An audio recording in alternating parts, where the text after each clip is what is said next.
Good morning and welcome to the October Member Monthly Briefing. My name is Thomas Deere. I'm the Vice President of Sales Engagement at the Chamber, and I have the privilege of being your host and guiding you through the day today. A big thank you to each of you for joining us on this call today, and thank you for your membership. These sessions are designed to provide you with information, solutions, and connections needed to help keep your businesses thriving.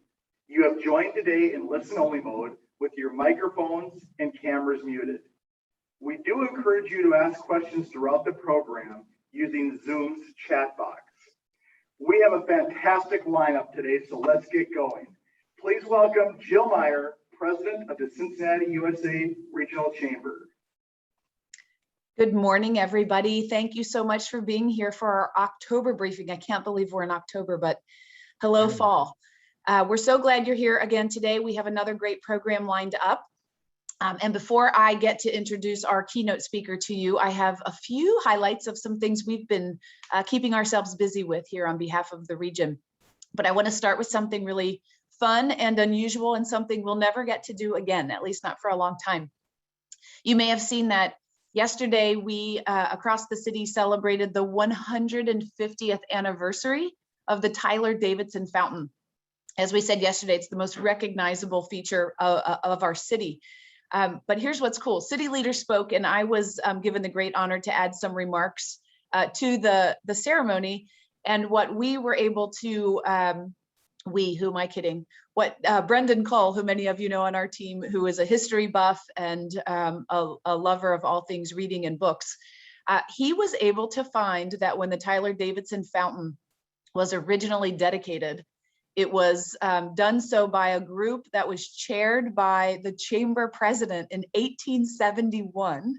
And he found the remarks that said chamber president made, Mr. Davis.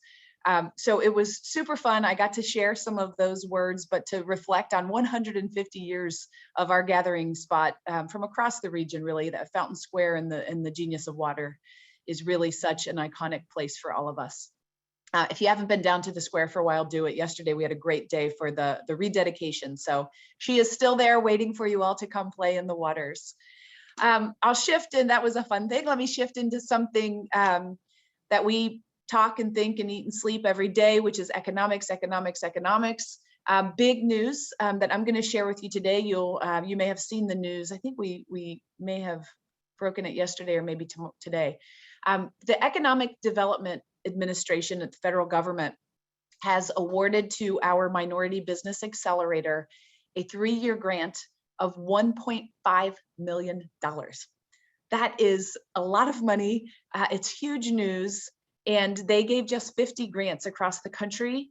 And the resource is phenomenal to have that kind of money to continue to build into our work to help more minority businesses grow is enormous, as well as the vote of confidence from the federal government to recognize that our Minority Business Accelerator is really setting the stage and setting the bar for everybody across the country for how a community can lean in and help grow more minority-owned businesses. So if you see my colleague Darren Reedus, the CEO of the Accelerator, or any of the other members of the Accelerator team, give them a high five. They certainly deserve it. And if you are one of our portfolio companies that we're working hard to help support, or one of our goal setter companies, thank you for your partnership and for joining hands with us together to get this important work done. Quick update, later today, we will announce our city council candidates, Cincinnati City Council candidate recommendations. They are ready to lead. My colleague who is on this call this morning, our Vice President of Government Affairs, Katie Egan, created and led a new process this year for us to vet candidates for Cincinnati City Council. You may recall there were many people interested in running. Our process this year, we think, is more transparent, more informative, and was far more engaging. We received comprehensive questionnaires completed by more than 24 candidates. We interviewed almost all of them and engaged members in those interviews to give us perspectives on the various candidates and whether they were ready to lead. So check out the news later today, and Katie will join you later for a little update on the mayor's race as well. And then the final note from me is a quick note of thanks to each one of you and to your companies. This is membership renewal time at the Cincinnati Chamber. Many of you will be soon, or maybe you already have, received your opportunity to renew your membership with us for the year 2022. We are so proud of how we have been serving our business community this year. We've had ups and downs in 2021. We thought they couldn't get worse than they were in 2020, but some of them held on. But we are proud of how we have served, and we are so grateful that all of you and your companies have continued to partner with us. And we think whether it's cost savings programs or talent initiatives, some of our work in the inclusion space, even these briefings here this morning, we hope they are all valuable to you and that you will continue to give us feedback to make them better and better. So thank you again for your membership and for joining when you get that renewal notice. All right, now why you are here today is for our guest speaker, our keynote. And a quick personal note on this one, I'm excited for this conversation because some of you know I'm an attorney by background. And my legal career before this was representing the media on First Amendment issues. So I have a really deep appreciation and real passion for the power of the press and the importance of the press in our country. So I am super excited to welcome our guest today, Beryl Love. Beryl is the editor and vice president of news and market director for the Cincinnati Enquirer. Brief background, Beryl returned to Cincinnati in 2018 after time in various leadership positions at USA Today. During his 20-year career with Gannett, Beryl's worked in Reno as an executive editor. He helped launch a weekly that you may have fond memories of, Sin Weekly. And of course, he has worked at our Cincinnati Enquirer in various roles. He is also a graduate, yay, of Leadership Cincinnati. He's a huge UC fan, and I expect, like others, he's particularly happy this week after that weekend win. And he's a champion for our regions. We've all been there for the fantastic Greek festival we all wait for each year, the Panegyri. Beryl, welcome to our monthly member briefing. Thank you for being with us, and the mic is yours. All right, thank you. That was a great introduction. I forgot some of that stuff. And for those of you wondering, the Panegyri will be back pending any changes in COVID protocol. We had a drive-through festival this year that was not quite what the Panegyri normally is, but it was better than nothing, but we're going to be back in full force. So thank you for having me. I'm excited to talk about, the Enquirer, how our business is facing all the challenges we have, and our role in the community and everything like that. I do want to leave plenty of time for questions. If I don't touch on something you want to know about, I'm happy to talk about it. I will be completely transparent, and today's conversation is completely off the record. So have at it when we get to that point. I do have some slides. I don't know if you can see them now or if I'm going to share my screen. How does that work? Beryl, do you mind sharing your screen? I will do it. Thank you. Give me 1 second here.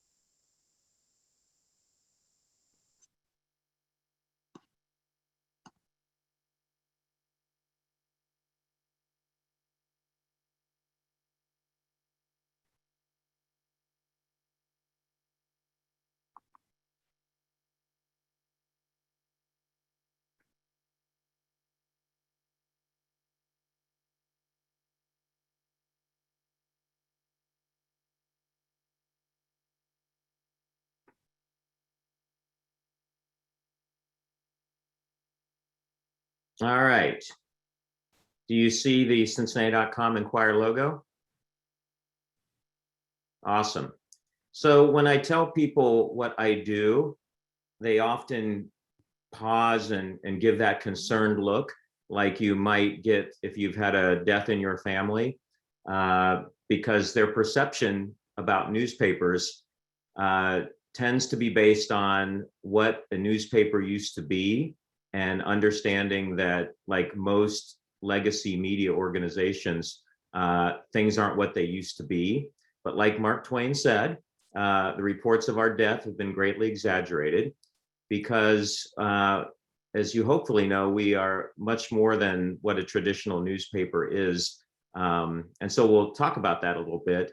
And because I'm optimizing my presentation for mobile digital users, I've broken it down into little chunks, 5 things you might not have known about the Enquirer, which is definitely a mobile play when it comes to delivering complex stories to people in the mobile space who are pretty busy. I wanted to start with, some good news that despite the drop in print circulation, which is caused by a lot of things that you probably all know about right now, we are enjoying one of our most robust and largest audiences that we've ever had in the history of the organization. When you add digital and print together, which print is still, nothing to sneeze at. It's about half of what it was in the heyday when it comes to daily circulation, a little more than that. But when you layer on the reach we have digitally, it's still quite a big audience, but it continues to evolve and change. And one of the things that we have to deal with, despite having, the eyeballs that we need, is following them to the various platforms and ways that they want to experience getting the news. And so I think one of the perceptions people have is that, especially if you're a traditional news consumer, is that, well, I need to find out what's going on today, so I'm going to go to a brand I'm loyal to, hopefully it's the Enquirer and Cincinnati.com, to get the news. And I actually go to the website and find the news that I'm interested in. As you can see by the pie chart, more than half of our audience doesn't come through the front door anymore. More than half comes through social and search. And that little slice that says direct, which is about, 18% is the percentage of our digital audience that comes through the front door. They're all coming in at the article level now, through social, through search, and through other refers, email newsletters. Sometimes I joke, and if you share a link via email and someone clicks on that, it's hard for us to track that. So that's our version of the dark web. But one of the things that we're seeing as well, just like we saw the shift from print to online, the shifting continues in the digital space at a rapid pace. And when we look at what platform people are using to consume news from the Cincinnati Enquirer, the overwhelming majority of our visitors come through mobile devices right now, as opposed to the desktop web, the traditional web. So, what used to be a homepage, what used to be a desktop web experience is a small fraction of our audience as people come in through mobile. So let's talk about the business model a little bit. We are still a business that provides advertising, but the whole concept of advertising, as many of you know, has changed. There's very little now of the your ad here situation taking place, although in print, that's definitely one way that we offer our advertising clients to reach an audience. But as you know, it's a big shift now for us on the content side. The monetization is coming through subscriptions, and that's becoming a bigger piece of our total revenue pie right now as we shift to digital, which I'll talk about a little bit. That might sound odd at first blush, because even before digital, we were a subscription-based news provider. You subscribed to the paper, you got it delivered on your doorstep, but that price, the cost of home delivery, was truly a loss leader. It never came close to paying for the newsprint, the ink, the carriers, the trucking. It was just not a factor. We were a purely advertising-based business, and with the atomization of advertising in the digital space, we've had to adapt. We're not, if you think back to the days when, if you wanted to advertise, you would either buy a billboard, buy an ad in the newspaper, or buy air on radio or TV, that we are just way more sophisticated by how we can reach people. So on the advertising side, we don't just sell space with your ad here. Our business to business brand, Local IQ, is a full service marketing partner for our clients. We definitely offer our products, but we offer search, we offer programmatic advertising on any platform. We can drill down and provide, real metrics as far as the target of audience you want to get to. And on the subscription side, I'm pleased to say that we're pretty innovative here. Hopefully some of you noticed that it doesn't take much for us to launch a special sale. When we had a lot of interest in the escaped monkey story about, I think it was in the spring, we even had a offer for subscribers in celebration of this escaped monkey story that we had. But here's what it looks like. When I came back to the Enquirer in 2018, we were about a year into our digital subscription efforts, digital only subscriptions, which, if you think about the expectations of news consumers, 4 or 5 years ago, there were very few people willing to pay for information online because, much to our own doing, we have trained people over the years that this is free.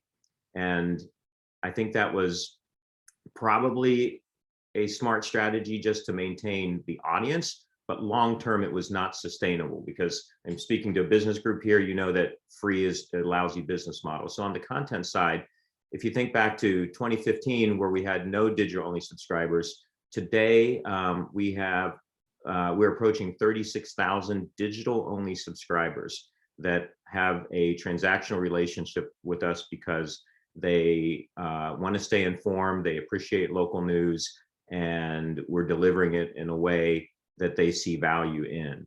And so this is just our past year growth with digital only subscribers. Sometimes we're a little reluctant to share actual numbers, but this is a number that we're extremely proud of. We're one of the best performing sites when it comes to digital subscribers in the Gannett company. And I'm not surprised, because Cincinnati is the type of town where people really care, local is better. So one of the ways that we are driving subscription growth is, you probably have heard about the paywalls that content sites put up. Some are very aggressive, especially the more niche, the more you will tend to see information is walled off. We have a hybrid model right now. We are definitely on a meter. And that meter for the Cincinnati Enquirer is 5 article views per a 30-day period. And that's where we were for the past 3 or 4 years, with various, the meters set at various levels. And so on the 5th story, and this is a dirty little secret, if you don't, go into cognito mode on your browser, or don't clear your cache at the 5th story, you'll be asked to subscribe. And that got us to a certain point. Now, for premium level content, it doesn't matter where you hit the meter. Some of our stories are marked subscriber only. And that's a huge shift for us, one that signifies a shift away from measuring our success with total volume to measuring our success with the loyalty of our audience, and measured by their willingness to subscribe. So this is just a snapshot of yesterday's 4 subscriber only stories. I'm proud of this work. This is not commodity work that you tend to get anywhere else. We have a very competitive media landscape here, with 4 viable local television stations providing news. We have a healthy business weekly/website with the Courier. And I think this competition is great for us. I'll share a quick side note. When I rolled into town in 2018, the city was in the throes of the controversy over where we were going to put the soccer stadium. And Jeff Birding, hopefully he's not on the call, and I'll deny I said this, but he was waiting for the new editor to come in town to air his grievances with how he thought the coverage had been up to that point. And so I went into that meeting with Jeff, and we all know Jeff. He's very passionate about FC Cincinnati, and he had some very valid points. And, I told him that, our mission is to inform readers, but we need to get it right and we need to be nuanced and all of those things. And at the end of it, he said, you know what, I'm on your side because one of the bellwethers of a healthy economy is the strength of the daily newspaper. And I would expand that to say the strength of the local media in general. And the fact that we have a very robust local media scene is I believe, something that we all should feel very good about, because I think it's one of the ways we measure the temperature of the health of our market. So, these types of stories diving down into issue 3, which is, very complicated and very, tough to do in a soundbite. We are breaking this down for our readers and our voting public. And true to my luck, whenever I'm speaking in front of a group, that group tends to make its way into the news. And sure enough, our friend Brendan is quoted in a page 1 story today, dealing with issue 3. That's just how I roll. But you can see that, the balance we strike now is maintaining market share as we close out, make it more of our content for subscribers. And that's sort of the business challenge that we're in right now. And we're seeing a lot of success with that, and we'll continue that. So there's nothing wrong with a new revenue stream, as you know. One of the shifts that we've also had to make as our position in the market is no longer being the paper of record. And that's a hard thing for me to wrap my mind around sometimes, because that's how I grew up. The paper of record means that whatever the city council has on their agenda is going to be in the paper. Whatever yesterday's market close was is going to be in the paper. That if the Bengals play a late game on a weeknight, that it's going to be in the paper of record the next morning. And we truly are not the paper of record anymore. We just cannot continue to do that. Technology has changed so that if I want to find out what's on the council agenda, Cincinnati City Council has that on their website. So what is our role now? It's to become the news source of impact. And we are very committed to that First Amendment responsibility, to keep, to fight for open records and transparency. We have about 3 active open records / access cases in various levels of our court system right now. Just showing you a few snapshots at the work that I'm talking about. This investigative work, this deep enterprise work, this, what I call accountability journalism, that is truly what our value proposition is very much intertwined with our efforts to grow subscribers, because there's a lot of information you can get anywhere just by simply Googling it. We no longer want to be the stenographers at City Hall. We want to tell you how it affects you, why it matters, and live up to that role of explaining the stories and the issues that matter to our community. So one of the cases where we're in court right now has to do with the Ohio Department of Health's decision not to provide information at the facility level for deaths, COVID-related deaths in Ohio's nursing homes. So, these things, this investment in First Amendment watchdog journalism is truly an investment. It doesn't come cheap. And I hope that I convey that today. Breaking down complex issues, making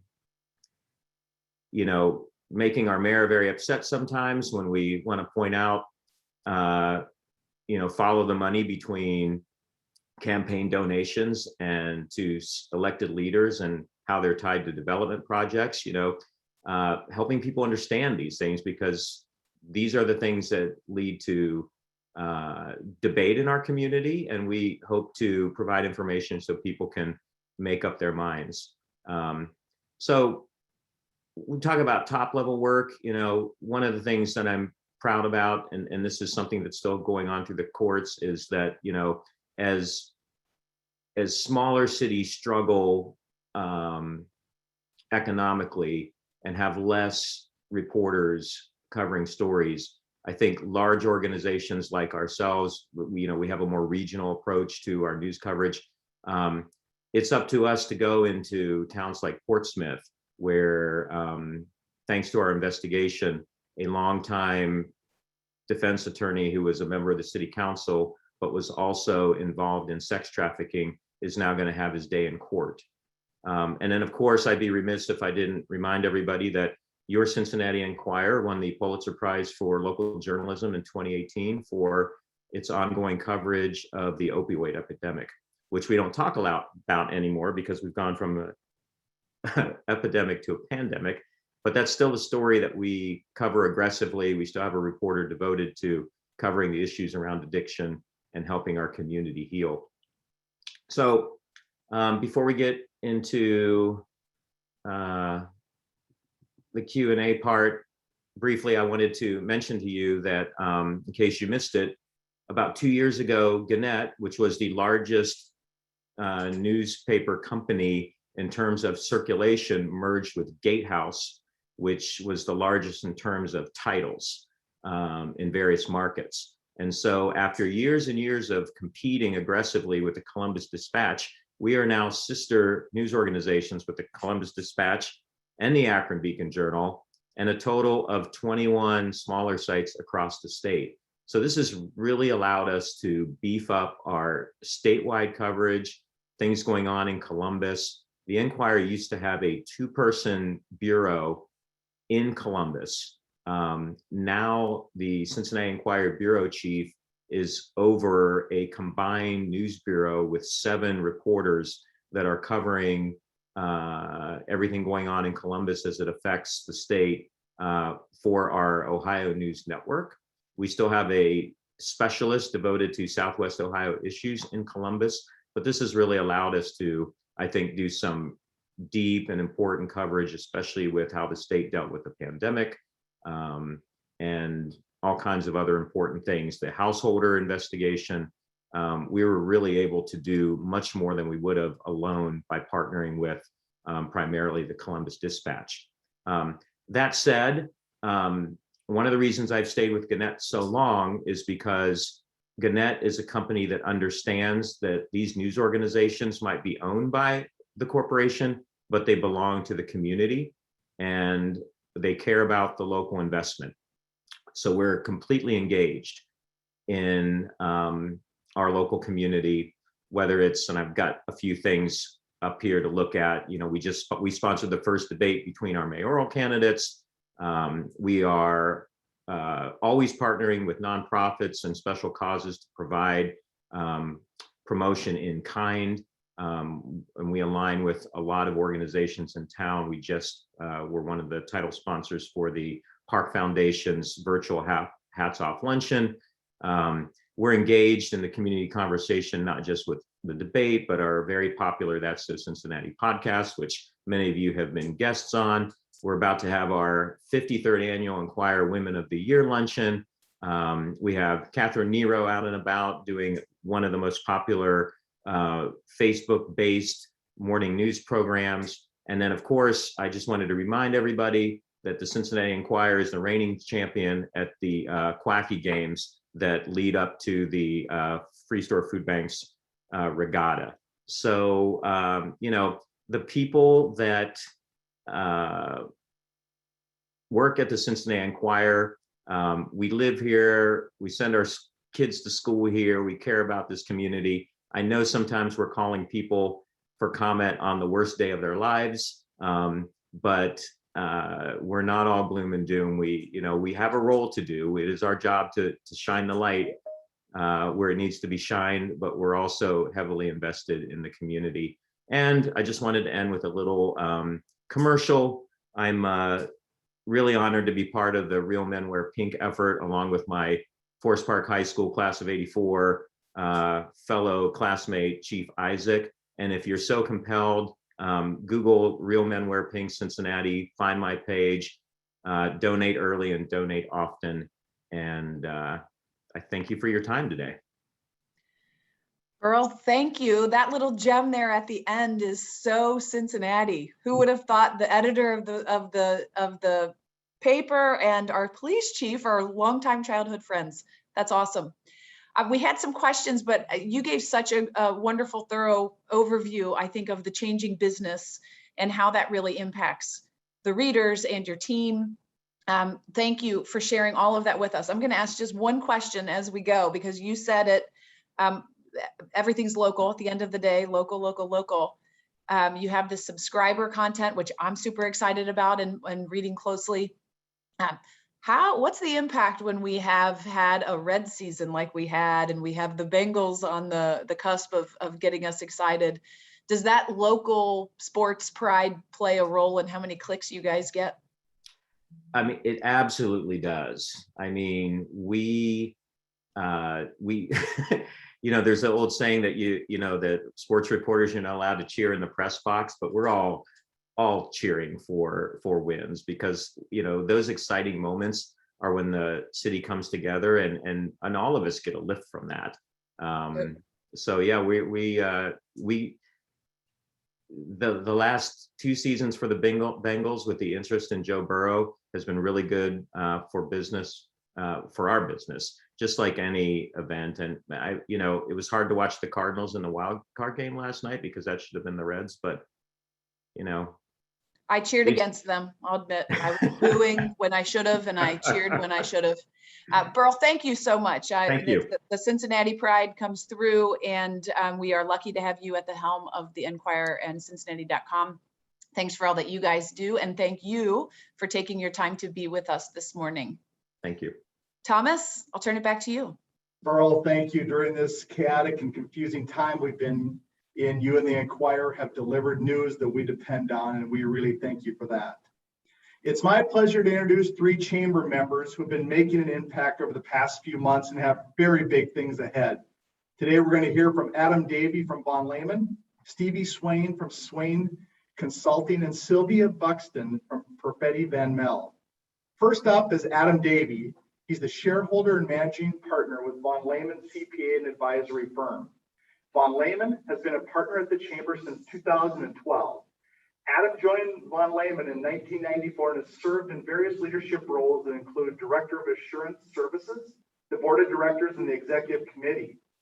He was named a 40 under 40 winner by the Cincinnati Business Courier. Founded in 1946, VonLehman is a CPA and business advisory firm that deftly guides closely held businesses, not-for-profits, and government entities through rough terrain of an ever-changing landscape. With offices in Kentucky, Ohio, and Indiana, VonLehman's firm of over 120 employees is one of the largest private CPA and advisory firms in the region.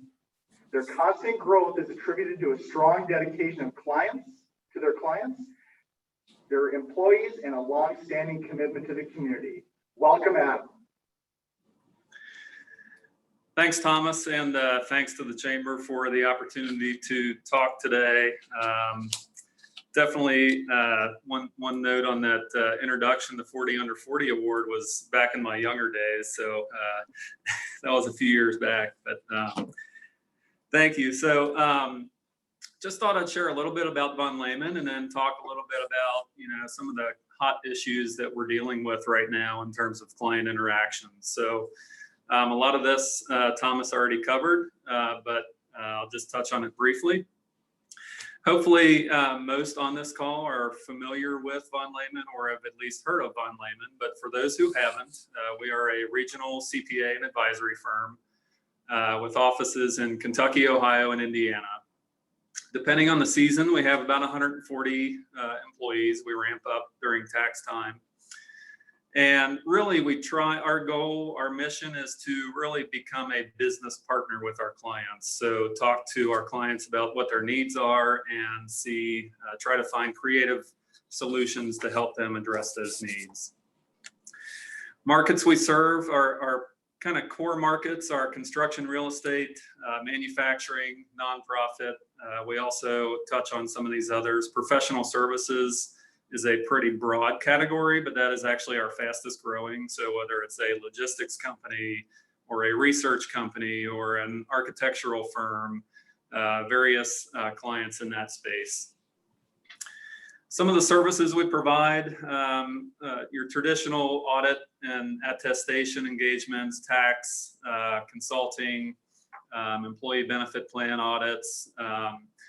One of the bigger ones these days is merger and acquisition consulting. That's a very hot market right now, as I'm sure many of you know. But the thing I always say is that we try to be a value add to our clients. So people don't buy from us because they just need an audit, for instance, or a tax return. People buy from us because they want a true business partner and value added services. Those compliance types of things are often a byproduct of our relationships, but that's not really why we are engaged with our clients. I'll just touch on briefly again some of the things that our clients are talking to us about right now.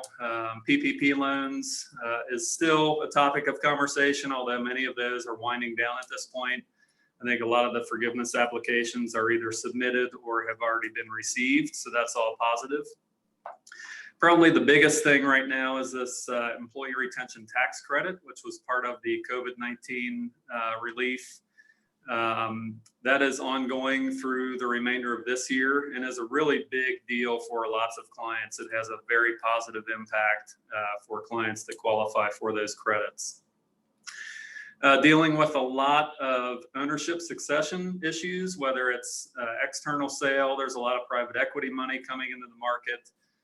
Whether it's internal transition, just a lot of ownership succession issues going on right now. And then clients, what clients are saying, most of our clients are having pretty good years this year. The issues that I think everyone is dealing with are supply issues and employment issues. And, you know, I would guess everyone on this call is in that same boat. Those two factors will be a constraint on growth, at least in terms of what we see in here. But probably the biggest thing that our clients are asking us about are what is going to happen on the tax front. And the short answer is until there is a bill passed into law, no one knows. But based on some, you know, a lot of market information in terms of the accounting industry and feedback from the AICPA, these are some of the things that we expect to happen. A lot of changes on the estate tax front, some changes on the corporate tax rates, some changes on the individual tax side in terms of the top rate going up, and international taxation. Those are probably the big key areas that we think and hear may come to fruition this year. And I'm sure that raised a lot more questions for many people on this call. But the important thing, as I mentioned, until something is signed into law, this is all speculation at this point, but the important thing to know is that we are staying on top of what is going on and being proactive in terms of dealing with how any changes might impact our clients.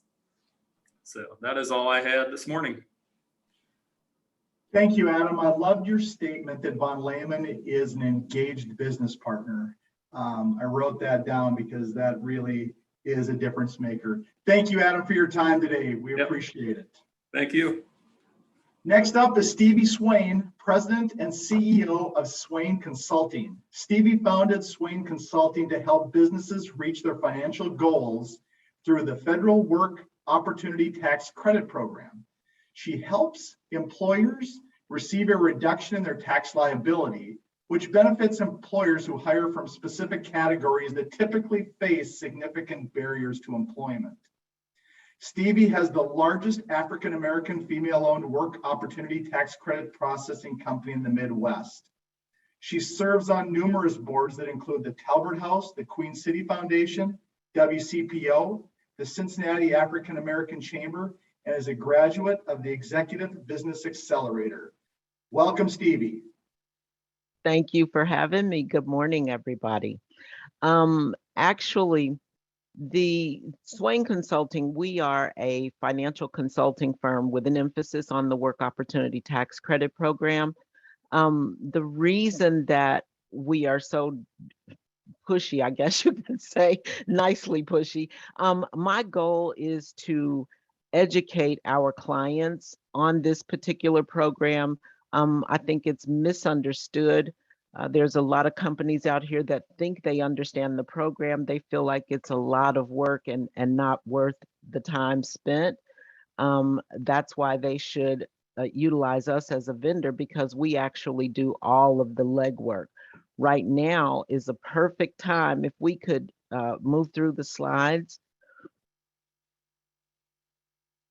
There we go. So originally, the Work Opportunity Tax Credit Program, it's actually been in existence for 30 years. And when it originally started, it was, I don't know if you all will remember, Welfare to Work. This program was created to reduce the federally funded programs and in turn give the employers some additional funds for hiring individuals that are less fortunate, have a difficult time finding employment.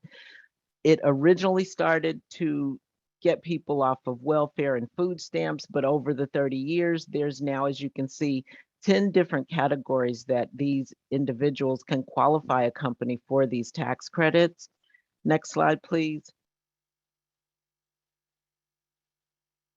So overall, and actually now, the federal government is giving out more than $5 billion a year in these tax credits based on the different individuals that are hired. I just want to press right here. The largest tax credit category is our veterans. And I want everyone on the line to think about the fact that our military is coming home. And if you have never done a veteran job fair, now might be the time to consider that. Our veterans are anywhere from $2,400 a head to $9,600 a head. This is why you see a lot of companies doing veteran job fairs, because they get a lot of tax credits back from hiring those individuals. Next slide, please. Click again, click a couple of times. So this program can actually help reduce the annual tax credits or tax liabilities that the companies have. It's also a way for our companies to invest back into the company and into their employees. I like to stress the fact that it's the employees that makes the company stand out. And so to reinvest back into them, where maybe you can use the money for training so that the employees get to grow within the company. Reduce and the goal, of course, was to reduce the federally funded programs. And it actually creates a more dedicated and engaged workforce. I saw something before on VonLehman's presentation about retention tax credits. Some companies utilize this tax credit program as a retention tool. If you hire somebody that you know is going to qualify you for the tax credit, and they're doing a halfway decent job, and then you've got somebody who's not going to qualify for the tax credit that's not doing so well, which one would you let go first? So next slide, please. So now is a good time to consider, if you've not used a Work Opportunity Tax Credit Program, and if you are using the Work Opportunity Tax Credit Program, it's a good time to take a look at who your vendor is or look for a vendor. I think that towards the end of the year is time for people or companies to start planning how they're going to scale up. And so if you're looking for a reduction in your taxes and you're planning to do some hiring for 2022, now's the time to include WOTC as a part of your plan to help reduce the annual tax credits. We actually currently have a 40% conversion rate where even if, so there's an 8850 form that the IRS uses, and a lot of times people will not mark the boxes on there. That's kind of a differentiator for us because we screen every single employee that's hired by our clients. And so sometimes to have a live voice speaking to people, individuals, they end up telling us more than we want to know. They wouldn't mark the box on the paper, but they'll tell us. And so we end up finding qualifiers that otherwise are missed because if they don't mark the box, the companies won't process them. So our processes are very simple. The employers simply need to submit the forms to us either digitally or manually, scan and email them. We do all the legwork of communicating with all the federal government entities when someone has qualified for the tax credit. We get the proof so that if the states deny them, we can actually fight the state, and therefore we're getting every tax credit due to our clients. Next, that would do it for us. Thanks so much again.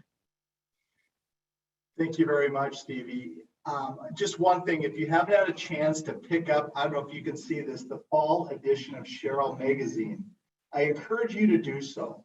Stevie's the cover story, and her message about serving from the heart and her advice to entrepreneurs are a must read. If you have a chance, it's Sheryl magazine. Thank you very much, Stevie. Thank you. Thank you. For our last showcase, please welcome Sylvia Buxton, President and CEO of North America Perfetti Melle. Sylvia joined the company in 2016 from a career in marketing at Hershey and Reckitt. She's on the board of the National Confectionery Association and the board of the Cincinnati Regional Chamber. She also graduated from Leadership Cincinnati Class of 43. Perfetti is the second largest global manufacturer and marketer of chewing gum, mints, and confectionery products under such brands as Airheads, Mentos, Frutella, and Chupa Cups. Perfetti Erlanger, Kentucky factory and warehouse services the entire United States. Quality, innovation, knowledge, and customer desires are the foundation on which Perfetti has built its success. Welcome, Sylvia. Thank you. And a hard act to follow after VonLehman and also the interesting WOTC program. I was already taking notes. We have a lot of veterans here at Perfetti Melle, and I'm going to check to see whether we're taking advantage of that. So great introduction. Thank you, Thomas. Wanted to talk a little bit about Perfetti Melle, a company that's privately held, originally based in Italy, but now our headquarters are in Amsterdam.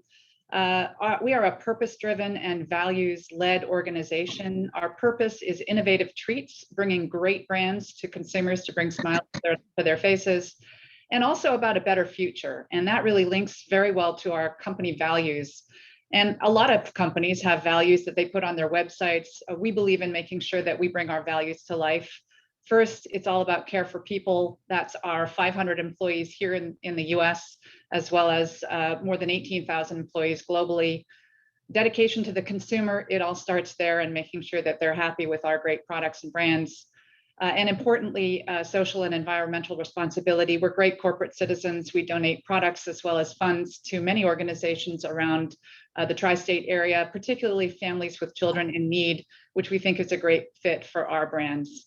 And we do so in a way that's respectful, has integrity, and so on. Here are some of our brands that make consumers smile. Airheads was born and bred here in Erlanger, Kentucky. I'm actually standing in our facility here in Erlanger. And it was a brand that was born out of an idea from a technologist here in the company. And now we sell millions of these bars all over the US and North America. Mentos is our largest global brand. We're the largest global market. Perfetti Melle North America, love to say that we're one of the fastest growing confectionery companies in North America. We've actually doubled our business over the last about 8 years. And also doubled our headcount during that time period. So definitely growing, building business. And we have both our office and factory where I'm standing, and about 1.5 miles down the road, we have our large distribution center, which is affectionately called the Showcase Distribution Center because it is built on the site of the former Showcase Cinemas. I'll actually be going there a little bit later today to walk around and see some of our employees today. On the right here, you also see our facility in Toluca, Mexico, which is about an hour outside of Mexico City. And they service the entire Americas, including the US, as well as Canada, Mexico, Central and South America. We're hiring, of course. VonLehman, you talked about making sure that everybody's having trouble hiring people. We have many positions open. So if you know anybody that loves to make life sweeter, please ask them to go to our website and join our team. And then I was going to share a little bit of fun from our factory. So I'm going to ask you to play the video. It tells more than I can with slides.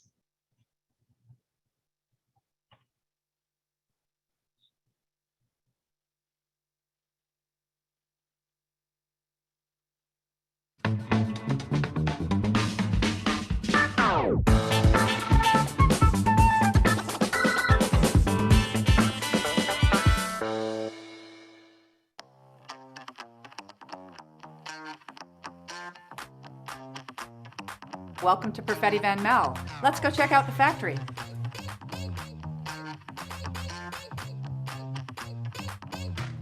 In North America, we have over 900 employees, about half of which are here in the US.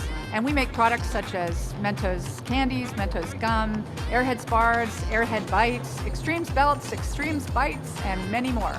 Hey, Eric. Hey. So this is Eric, our plant manager. Hello. Otherwise known as the King of Candy. He's going to take you through the rest of the tour. Come on. This is our mixing area. We make 2 flavors of Airheads a day. We extrude it into long ropes, and the ropes travel through cooling tunnels before they enter the packaging cells. I've been working here for about 9 years. The reason why I work here for this long is because the environment is great. Here we are at the Mentos gum bottle packaging line. We run over 200 bottles a minute on this line with 10 different pieces of equipment. I work on the high-speed gum line in the Mentos department. It's always something new every day, and it's always positive and productive. Been working with Perfetti Van Melle a little under 14 years. I love knowing that I helped put a smile on that person's face. We make life sweeter.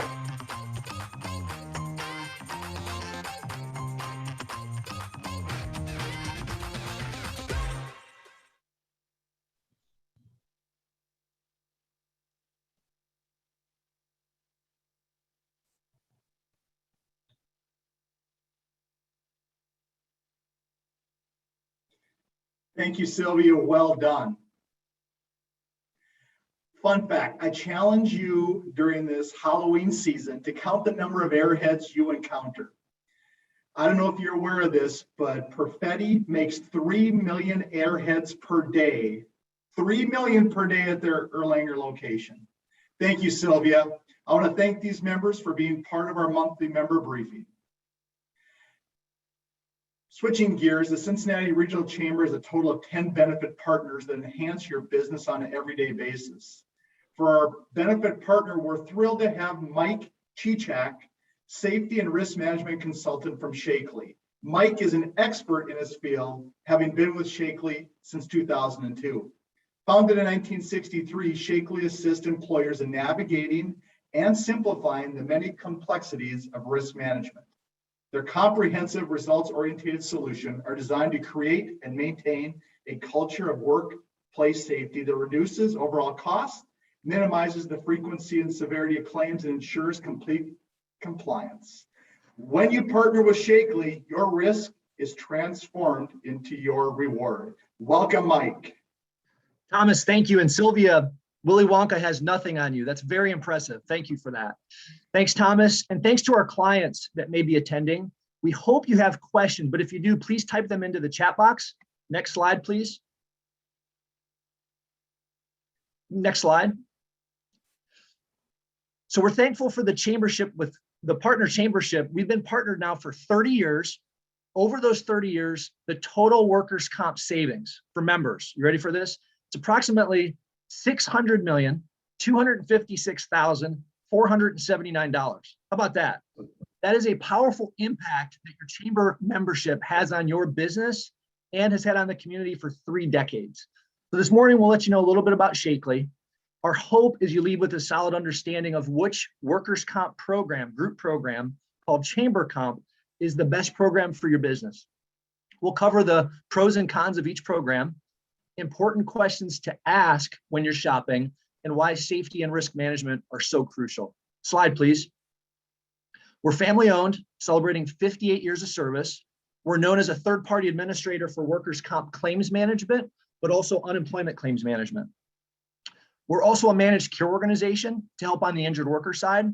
And we have evolved into a risk management firm specializing in the complexities of the Department of Transportation and OSHA. We provide safety staffing as well to businesses that need professionals on site, depending on the size of the job. And we're thankful our clients are saving millions of dollars every year by joining one of these groups. Next slide, please. So group rating and group retro. Next slide. Group rating and group retro are very similar.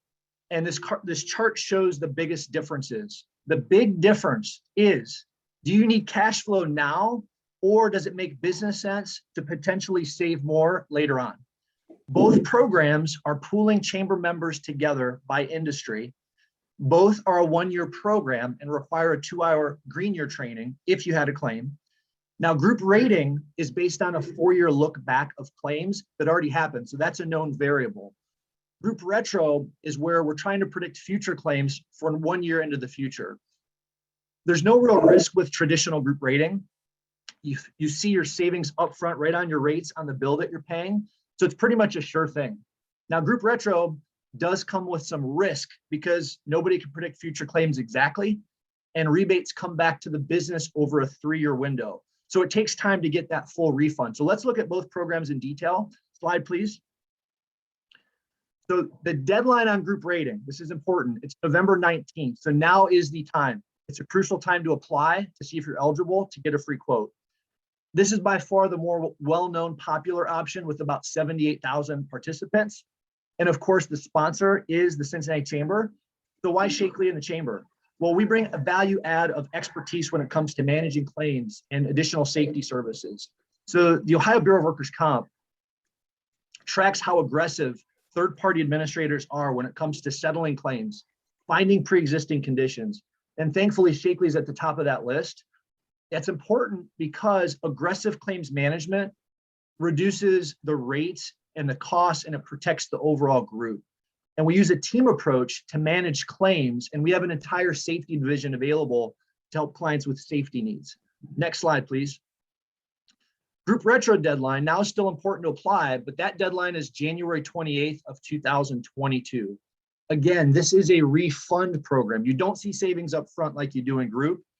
It's important employers understand that they should get a refund, but there's a slight chance they could get an assessment and pay more. Now, thankfully, that's not happened with any of our groups, but if there is an assessment in any of Sheakley's groups, it's capped at 25% of the employer's premium, and that risk amount is spread out over 3 years.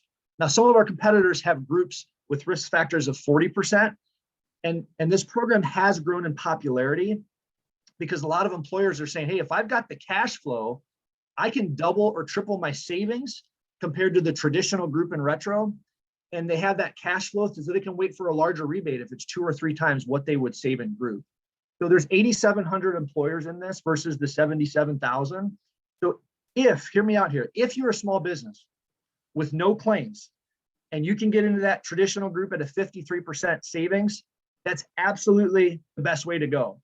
But if you do have claims and you don't qualify for that best discount, it might be worth considering group retro. Next slide, please. So here you can see who group retro may be a good fit for. Again, if you're at the 53%, probably not a worthwhile option, but if your claims are trending down, safety is important to you, you can get people back to work quickly, you're open to paying salary continuation versus the Bureau of Workers' Comp paying lost wages. We don't make that a requirement, some of our competitors do. That's where group retro may be a better fit. Next slide, please. So how do you choose? Next slide. Just a good visual that might be helpful. Again, just think group rating, you're going to get savings up front, cash, money in the bank, but capped at 53%. Group retro, potential for higher savings, but via a refund, and it's not a guarantee. Next slide, please. So here's some good questions to ask when you're shopping. What other services does the TPA offer? What safety services do they have? How have their groups performed? Slide, please. Does your TPA even offer group retro? Because not all do. How big is the group's premium? The bigger, the better when taking a look at the size of the premium, not just number of companies in the group, but that premium can determine how big your refund is. Next slide. It's imperative that you are in a safe group. And unfortunately, there are just some employers we cannot take into our groups. Next slide. Like these guys, probably not a good idea to double stack your forklifts in the work site. Next slide. Or this method. I don't like ladders, but especially when going up on high power wires. So safety needs to be a very important part of your business and your culture. Next slide. So we help with that by doing substance abuse training for employees and supervisors. We have professionals that will go on site to do mock OSHA audits to look out for the double stacked forklifts. And we give detailed reports to the business owner. Workers' comp can be complicated, but Department of Transportation and OSHA can bring a whole nother level of confusion. If you have drivers at your business, you may need to comply with DOT. So the same way we're a third-party administrator for workers' comp and unemployment, we can become your third-party administrator for DOT to handle your drug testing, your training, like the 60/60 supervisory training that needs to be done if you have drivers. So also drivers need to go into this clearinghouse, which is new within the last year. So clients utilize us to take care of those driver files to keep them compliant. So thanks again. If you have questions, please type them into the box or feel free to reach out to me. Thanks. Great job, Mike. I encourage everyone to reach out to Sheakley, Mike and his team. There's no risk in a free quote. Thank you, Mike. And thank you, Sheakley, for your partnership. It's my pleasure to introduce Katie Egan. She's the Vice President of Government Affairs at the Cincinnati Regional Chamber. Government Affairs at the Chamber, their team develops and advocates for innovative and smart policies related to economic development, transportation, and inclusion. They engage with community leaders and policymakers on government issues and policies that affect you and our region. Katie's here today to give us a quick update on the Cincinnati mayoral race. Katie? Thomas, thank you so much. I know that we're short on time, so I'll keep this very quick. In a race that has been somewhat overshadowed by the race for the next 9 members of Cincinnati City Council, in November, Cincinnati will vote on a new mayor for the first time since 2013. In a May primary runoff of 6 candidates, the top 2 vote getters were Councilmember David Mann and Hamilton County Clerk of Courts Aftab Puraval. And both Aftab and David will run head-to-head in a nonpartisan race on November 2nd to become the city's next mayor. They are very aligned on a number of policies, including cleaning up City Hall and affordable housing, but differ on a number of policies as well, including the next city manager. Aftab would like to see a nationwide search for the next city manager, while David Mann prefers to keep our current city manager, Paula Boggs, moving. They are also divided on the issue of raising the earnings tax in the city of Cincinnati. Aftab has been a bit non-committal on the issue, while David Mann does not support raising the earnings tax at this time. David Mann is a longtime member of Cincinnati City Council, former mayor, former congressional candidate, and touts his experience at City Hall, while Aftab Puraval has served as the Hamilton County Clerk of Courts since 2016, and he actually stresses his strengths as a newcomer to City Hall as something that he will bring to his advantage come November. So I know that we're short on time. I wanted to plug that we are hosting a mayoral debate with partners WVXU and WCET at 7 p.m. on October 21st. You can hear more from the candidates themselves. You can ask questions directly if you'd like to email the chamber. If you have questions that you would like to see come up at this debate, we are compiling questions now. So we invite you to submit questions. We invite you to tune in on October 21st to WCET at 7 o'clock as we host this mayoral debate. Things are getting heated in the race as we get closer to November 2nd. And we encourage you to tune in and start paying attention to this very important race for the city of Cincinnati. Thank you. Thank you, Katie. What Katie didn't share, and I begged her not to because I wanted to share the news, is Katie has lined up for the winner of the Cincinnati mayoral election between Aftab Puraval and David Mann to be the next month keynote speaker. So think of this. They will have been mayor-elect for less than 2 days, and then they're going to be on with us, giving us their plans. So we're excited for that. Congrats and great work, Katie and team. The last thing I got 2 quick housekeeping issues.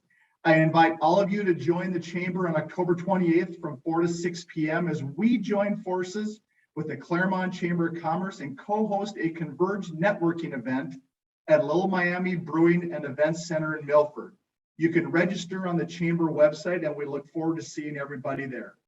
Thank you for spending your morning with us. Mark your calendars to join us on November 4th at 8 a.m. for our next monthly member briefing, and you're going to get to talk with the new mayor. Thank you, everybody, and have a great October.